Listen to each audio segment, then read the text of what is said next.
the kingdom of the Most High. So ato ka na karong hisgutan og balik. So nganong ato man ang gibalik-balik og hisgot?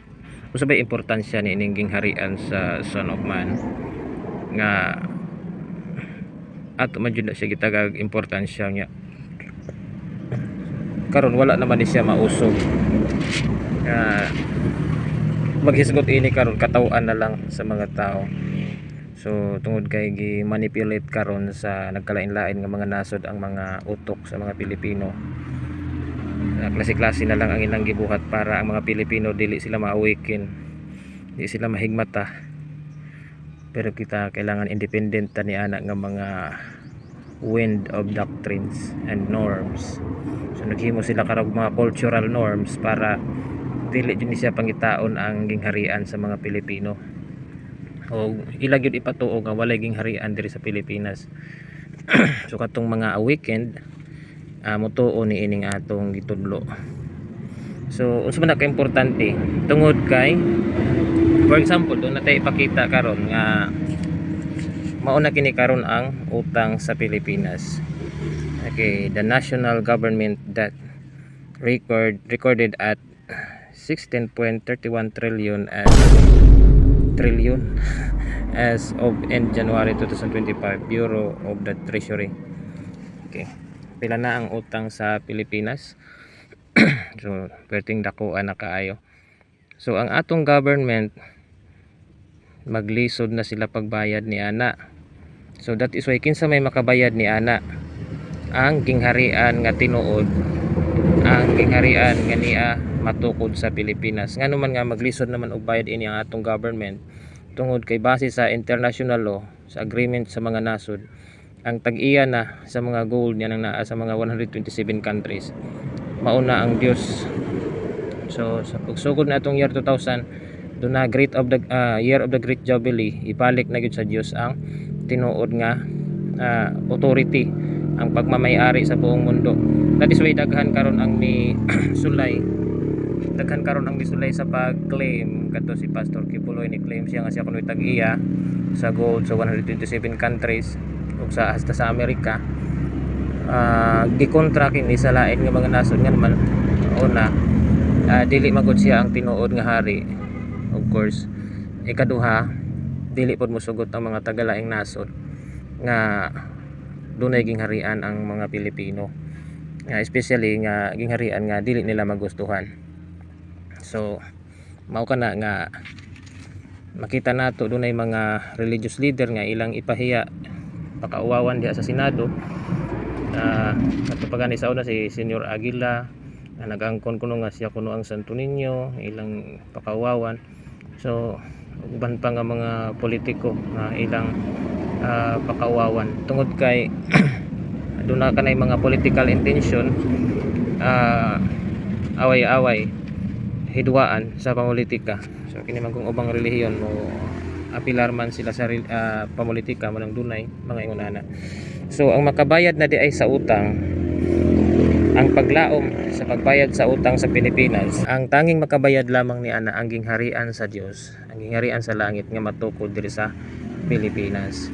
So muna nga atong sabton ngano nga sa Pilipinas man brad, ayan diri, for as the lightning comes from the east and flashes to the west, so also will the coming of the Son of Man be. So ang pag-abot di ay sa Son of Man, it's like a lightning speed, kalit siya from the east. So sa may siyang lightning speed, so daghan na siyang meaning ni.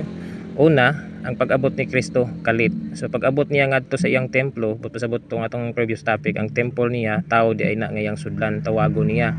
Mosulod siya dian ang tawhana, and then that era will be a lightning speed era. Second meaning of that is internet. So that is why sa atong panahon karon kung mag-message ka niya kag Pilipinas, mag-message ka sa imong Facebook or Messenger, lightning speed na ang mensahe nga moabot. Pag-click nimo diri karon in a single second moabot na kana ngadto sa Amerika ang imong mensahe. That is why during the time of the Son of Man, matod pa ni Kristo siyang prophecy, it will be a lightning speed era. It flashes from the east to the west. So take note of that, from the east. So gikan sa silangang bahin. That is why gikan sa Pilipinas. Ngano man ang Pilipinas niya kita sa halayong silangan. So ako ban mo claim nga gikan kuno ning China, kay east kuno ang China. Diha sa prophecy ni sa prophecy ni Isaias, diri sa east pero Isles of the Sea. So ato na siyang tanahon. Diha kay mong tanahon, wherefore glorify ye the Lord in the fires, even the name of the Lord of Israel in the Isles of the Sea. Yan, in the Isles of the Sea. So dito sa sulti ni Jesus Christ, He will come from the east, pero asa dapit sa east, the workings of the Lord is from the Isles of the Sea. So ano sabing Isles of the Sea? Yapay line sign diri in the fires. So ang fires adunay duha ka kahulugan, physical ug spiritual. Ang physical, of course, fires. That is why ang Philippines nakita nahimutang sa ring of fire. Another spiritual nga kahulugan, it pertains to the fire of God. So Isles of the Sea, mga pulo sa dagat kung sa Binisaya pa, mga isla sa dagat. So ngari sa silangan mangita ka din og mga isla sa dagat naa diha ang trabaho sa Lord. So mo kana siya ang prophecy ni Isaias. That is why kung imong tan-awon sa prophecy ni Isaias, imo nang makita diri. That is why diri mo makita, who raised up one from the east. Okay, dunay gipabarog nga usa ang gikan sa silangan. So gikan sa Isles of the Sea apan diri sa east. East nya Isles of the Sea, Philippines. Who in righteousness called him to his feet. So tawagon din ni siyang tawhana ni Jesus Christ. Mao kana siyang yang pag-abot. Who gave the nations before him. So doon na authority sa tanan nga mga nasod. So mo kana ang paghari ni Kristo nga mutawag siya tao, sudlan kana niya, mosulod siya diha ng tawhana, ug kana tagaan niya authority sa pagdala sa tanan nga mga nasod. Who gave nations before him and made him rule over kings. So daghan ang nagsulti nga mao kun ni si King Cyrus. So dili tapos na ang trabaho ni King Cyrus. Ang trabaho kini ni Jesus Christ sa katapusang panahon nga siya na ang muhari sa tanan nga mga nasod.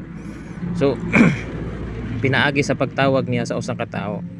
Okay, kanang tawhana nga iyang gitawag maura pod na ang balang espiritu sa iyang incarnation, sa iyang pagka-tao, sa iyang pagkatawang tao. Okay, so dinhi dai sa Pilipinas dinhi siya magtawag og tao. That is why dito sa 46 mingon dito, magtawag ako og tao, calling a man from the east. Karon giangkon ni Brad Felix Manalo siya kuno ni but dili dito siya kay ang ilang istorya ang gisulti diri Kristo naman kay si Brad Felix Manalo mo angko dili man siya moangkon nga siya ang Kristo, gapaabot pa man siya. That is why kung musimba ka karon sa sulod sa simbahan sa iglesia, nagpaabot na sila sa ilang Kristo. So therefore dili diday giangkon ni Brad Felix nga siya pero dili jud ni siya, kaapaabot pa siya sa final fulfillment ini ang tinuod nga pag-abot niini. So ako nya isulti ninyo og kanus ama tao kining tawhana og atong ipasabot nga ni ana di ay o kining inyong tingog nga nabatian karon mao na di ni ang tao nga gitawag ni Jesus gikan sa silangan, gikan sa Isles of the Sea, gikan sa Pilipinas. So ato tong balikon that is why daghan karon ang moingon nga kompleto na daw ang gospel nila sa ilahang simbahan. Wa na kuno di na ay nakuno mo pamati og lain, sayop na siya kay si Kristo, bisan si Kristo sa iyang gospel wala siya magsulti nga ang mga messenger kompleto na ang ilang mga mensahe. Kay bisan gani siya wala magsulti si Kristo nga kompleto na ang iyang mensahe. So therefore kanang uban nga mga messenger karon nga moingon nga ang ilang message kuno kompleto na, milabaw pa silang Kristo. Asa man na nato mabasa nga nag-ingon si Kristo nga dili pa kompleto ang iyang gospel nga gipalusot nga gitudlo ato nang balikon nga ri sa Jan. Kay makabati manggutag mga tao nga ay na mo pamati og lain nga magtudlo og ebanghelyo kay kining atong relihiyon kompleto na ni, complete na kuno, full gospel na kuno ang ilang relihiyon nga. That is why pinahan nila ang ilang mga anak dili mamati sa ato kay kompleto na kuno. Karon si Kristo niangkon ba si Kristo nga kompleto na ang iyang gospel nga kuan gitudlo diray. I still have many things to say to you, but you cannot bear them now. Okay, sa Binisaya pa, daghan pa unta kog mga butang nga angay isulti kaninyo, apan dili pa kana ninyo madaog sa pagkakaron, di pa mo makasabot. So even ang gospel ni Jesus Christ, wala di ay niyang gikumpleto hatag sa mga apostolis niya. Nya karon ang mga relihiyon karon moingon nga kumpleto na kuno full gospel. Dako pagayo tingog sa pulpit maingon nga full gospel na kuno, kumpleto na kuno ang gospel nato. So therefore di na kuno ta mangita og lain nga messenger, di na kuno ta mangita ni anang hari diha nga nagsangyaw. So kana sila mo na silang mga antichrist. Ila karong gi putangag limitasyon ang gospel ni Kristo. Ibisan kani si Kristo ha nga ilang labaw mingon ra baday na sila nga my savior Jesus Christ, si Kristo kuno ang akong master nga. Si Kristo kuno ang ilang master nga, mismo ang ilang master nag-ingon nga dili pa kumpleto ang mensahe niya, wa pa niya gipalusot tanan. Kay doon na pa'y mutudlo. Okay, however, when He, the Spirit of Truth is come, He will guide you into all truth. So mao kini siya ang tao katong tawagon gikan sa silangan, mao kini siya ang Spirit of Truth. Nga sa diri sa ubos imong makita, I said that He will take of mine and declare it to you. So kini siyang Spirit of Truth. Ang iyang calling mao kini siya ang magdala sa kumpleto nga authority, kumpleto nga gahom, kumpleto nga ebanghelyo ni Kristo. So dili na sila pwede nga moingon nga ilara kumpleto na. So wala nga makabati gay mo ni anang mga messenger ngayon na hawas na lang yun mo kay ug unsay punishment nga mahatag sa ilaha maapil pud mo. Nagtudlo sila sayop, magtudlo na pud kag sayop sa mga sunod nga adlaw. Di magyud makuan musimba man jud ka, or kung ganahan ka, kung dili ikaw ang imong anak musangyaw magbalay-balay pud mo nya sayop day ang inyong gibalay-balay. So ang uban dili gi sila mutuo nga gikag Pilipinas no, pero katong mga nakasubaybay na sa atong mensahe makasabot mo nga gikan di ay Pilipinas. Okay, for wherever the carcass is, there the eagles be gathered together. Okay, ang pag-abot karon sa gingharian sa Son of Man din sa Pilipinas, gingon diri dunay mga carcass. Ano ning carcass? Ato na siyang subton ng carcass. Carcass kuno, the dead body of an animal, the structural framework of a building, ship or piece of furniture. Okay, she saw the mud-covered carcass of a ship. Carcass diri nga gisgutan, kuan ni siya, dead body of an animal. Okay. Balik ta diri. For wherever the carcass is, there the eagles will be gathered together. Okay, kung sa maning carcass, sa maning eagles. Ang eagles mo ni sila ang mga messenger sa Son of Man. Okay, ang ihang mga nisunod, halimbawa nituo ka karon sa ako nituo ka ni ining pag-mission diri karon sa Kingdom of the Most High, usa ka sa mga eagles na. You are transformed as one of the eagles of God. Nga ikaw na unyay mo kaon sa mga carcass. So sa maning mga carcass, mga patayng lawas sa tao. Okay, mga patayng lawas sa mananap. Tungod kay ang usa ka tao nga wala sa tinuod nga gingharian, wala makasunod sa Son of Man, mga patay kana sila sa pananaw sa Dios. So halimbawa, yung makita karon pila na kabuk population sa tibuok kalibutan, pila lang ang tuo sa to ang tingog karon. Ang mga tao nga wala mo tuo, nakabati apan wala mo tuo, mga carcass kana sila, mga patay kana sila sa pananaw sa Dios. Apan kung nintuo ka sa atong tingog, you are resurrected spiritually. Nabanhaw ka, nahimo kang buhi sa pananaw sa Dios. Perting lisoda sabto no. So ang uban maingon kana na ang nganong maingon man kabrad nga patay mi sa pananaw sa Dios nga nagampo man pud mi, mga buutan man mi. Okay, mao lagi na ang gingon diha nga walay pag moabot gani ang balaod, niabot na ang Son of Man, usa ka nakabalaod, divine decree nya wala ka masayod, wala ka kahibaw, walay excuse sa balaod sa Dios. Bisan sa balaod sa yuta walay excuse.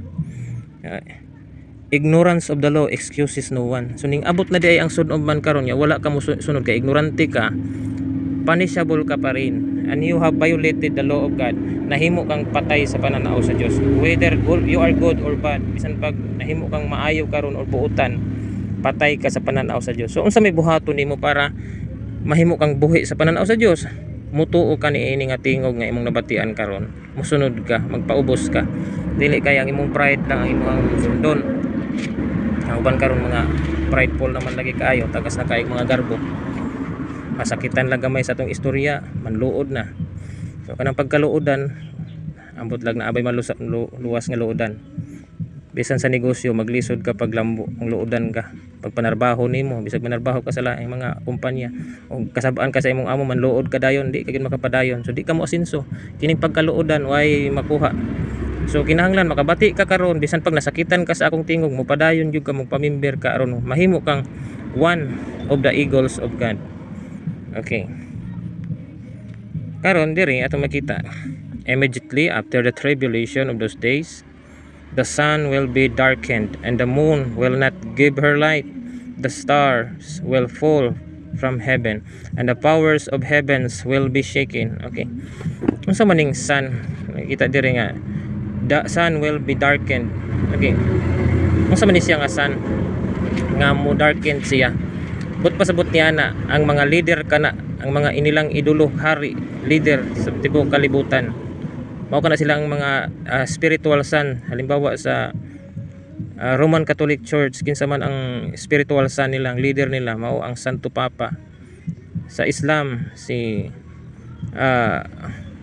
Muhammad, kanang mga imam karon, mga sa panang mga leader nila, mo nay mga son in every district. Sa mga propeta, sa uban nga mga relihiyon, ministro sa uban tinuhuan. For example sa iglesia doon na sila executive minister, kana sila nga mga son, it will be darkened when the Son of Man comes. Subot pasabot ang ilang authority mawagtang, although magpadayon na sila sangyaw pero dili na sila makaluwas sa mga tao, they will be darkened. Okay, what else? Ano sa pa yung mga son, kanang mga leaders sa mga gobyerno, mga presidente, mga prime minister, mga son kana sila sa every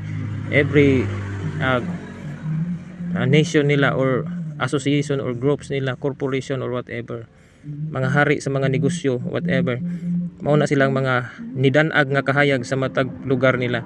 But it will be darkened. But pasabot pag abot ni ining Son of Man, kinahanglang mosunod na sila, kay mahimo na silang patay sa pananaw kung dili sila mosunod. So dili ni siya literal, although usahay mapulpil ang physical nga ang atong adlaw mo ngit-ngit physically, pero kini gid siya nga verse, it is pointing on the spiritual sun. Okay, and the moon will not give her light. Okay, sa maning moon will not give her light, but pasabot ang mga religion, ang glory of the moon, ang second heaven system, governments, and so doon ang ato naman ang gitudlo last meeting, no, tong second heaven system, itong glory of the moon. So that is why ang symbol, even ang symbol sa relihiyon nga Muslim, na sila crescent moon sa igbaw sa ilahang simbahan. So it pertains to religions and governments on the second heaven system. The stars will fall from heaven. Okay, the first heaven system, ang glory of the stars, and the powers of heavens will be shaken. Then the sign of the Son of Man will appear in heaven. Okay, and the sign of the Son of Man will appear in heaven. See, guys, masa maning sign, kasi mao kini ang iyang tao mo magpakita na unya sa heaven of pure consciousness. Okay, niya itong mga tao, that is why kamo karon nga nakabati karon, nakasimhot kamo karon sa langit sa Son of Man. Pero nakadepende ni kung inyong kung ganahan mo ni ini nga baho karon, ganahan mo ini nga sistema, mosunod mo. Pero di mo ganahan, manang gingon nga di mo ganahan sa atong tingog, di po mo maluwas, pero man mo ganahi, pareha ba nagpagkaon. Then all the tribes of the earth will mourn. They will see the Son of Man coming in the clouds of heaven with power and great glory. Okay, so diri sa gisulti ni Matthew, ang sulti niya is clouds, so plural, coming in the clouds. Pero dito sa gisulti ni Luke, singular ang cloud dito. So sa akong previous lesson, ako nang gibasa dito nga ang gisulti ni Lucas, cloud of heaven. Pero nganong plural naman diri? Dito singular man kang Lucas, diri plural naman. Tungod kay kung mutuo mo nako, mutuo mo ni ining Son of Man karon sa inyong hari, kung ituo mo nato, mahimo na pud mong usa sa mga clouds. Okay? So pwede meaning anang clouds of heaven. Clouds kanibot pasabot witnesses of the truth. Kadtong mga nakakita sa bag-o nga gingharian, bag-o nga gobyerno, bag-o nga new age. Okay? So pero kung wa ka kakita niini nga kamatuoran, dili ka. Dili kang mahimong usa sa iyang mga clouds. With power and great glory. Unsa man siya nga power? Di ni siya power nga kanang pareha nang sa Dragon Ball ha. Ang uban man gud tuo sila kanang power kuno kanang magkayo-kayo kuno nga magkuan. So sayop na ha kanang nasa cartoons nga power.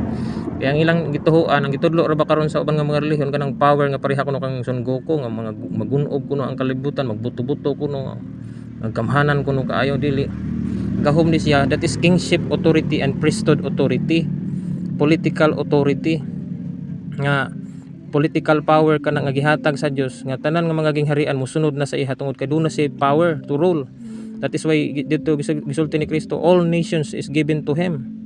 Supposed to be ang tanan nga mga nasod mosunod na sa atoa, pero dili man sila mosunod. That is why tagaan sila karong mga kalamidad. Ang universe masuko sa ilaha, ang Dios masuko sa ilaha. Manang mag-away-away sila karon. And he will send his angels with great sound of a trumpet, and they will gather together his elect from the four winds, from one end of heaven to the other. So unsay bot pasabot ining he will send his angels. Ang mga religion pod karon ang ilang gitudlo kanang mga anghel kuno maglupad-lupad to sa igbaw kuno sa langit nga makalit kuno sakdap, nagdadako ng mga trumpeta. Sayop na siya ha. Dili ni siya literal kundi spiritual angels ni sila. Unsa man ni sila? Mga tao ni sila. Kadto na silang mga clouds, kana silang mga ang mga anghel, mga tao kana nganing tuo sa ato ang tingog, ni tuo sa Son of Man. At isway nagdakaw-lakaw na sila, mga hana sa inyong mga panimalay, magsangyaw na sa inyong panimalay, mosulod na sa inyong panimalay pag invite ngari sa Son of Man sa atoa. So daghan man pud karong nagbalay-balay, pero mo lagi na ay mo basta-basta tuo pangutana mo og kinsa ilang leader. Kung si Lord Rene Turlaw ang ilang leader, mao kanang mga angel sa Son of Man. Pero kung lahi na nga mga kisay leader nila gikag laing lugar, gikang laing nasod, kung sa banang mga lahi gikag lahi ilang mga labaw, so di na sila mga mao ang mga angels nga gihisgutan ni Kristo diri. So usa lang ang gingharian nga gitukod ni Kristo karon, mao kaning gingharian nga giorganisa ni inyong Lord Rene Turlaw. So with great sound of a trumpet. Unsay ibot pasabot ining great sound of a trumpet? Ibot pasabot ni ana ang trumpeta sa pagsangyaw, pag-warning.